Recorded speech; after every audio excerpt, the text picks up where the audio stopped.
આ સાપ બાઇટ કરતો નથી, એકદમ શર્મીલો સાપ છે. આ ક્વોલિટીને બ્લેક કલરના પટ્ટા હોય છે એને.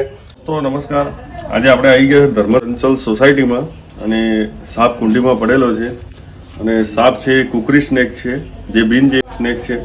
આ સ્નેકને બહાર કાઢું છું. દોસ્તો તમે જોઈ શકો છો, આ સ્નેક આ સાઈડમાં પડ્યો છે વાયરની જોડે. આ સ્નેક પાણીવાળો નથી, પણ કુંડી ખુલ્લી હશે ને પડી ગયો હશે અંદર.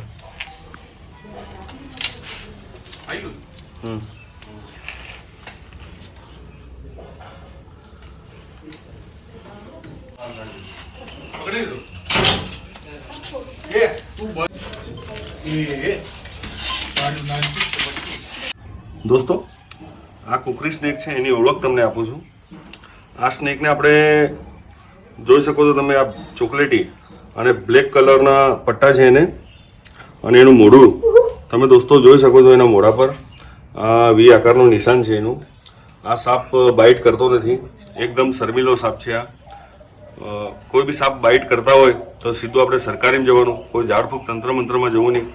દોસ્તો આ સાપ એકદમ સુંદર સાપ છે અને એકદમ બાઇટ કરતો નથી. અને જોઈ શકો છો તમે, એને આ બ્લેક કલરના પટ્ટા હોય છે અને મોઢા પર એને વી આકારનું નિશાન હોય છે. દોસ્તો આને પેક કરી એની અનુકૂળ જગ્યામાં આપણે રિલીઝ કરીશું. અને આ સાપ 2 દિવસથી કુંડીમાં પડેલો હતો, કેમ કે આ સાપ પાણીવાળો નથી, આ પાણીમાં રહી નથી શકતો. આ ડેંડવાળું હોય તો પાણીમાં રહી શકે છે, આ પાણીવાળા સાપ નથી.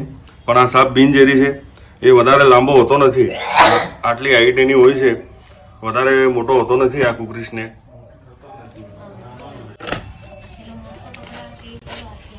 દોસ્તો આને પેક કરી લીધો છે અને આપણે ઓક્સિજન માટે અહીંયા કાણા પાડીશું, કેમ કે ઓક્સિજન તો એને બી લેવું જરૂરી છે. આ ડબ્બામાં ઓક્સિજન મળે નહીં એને.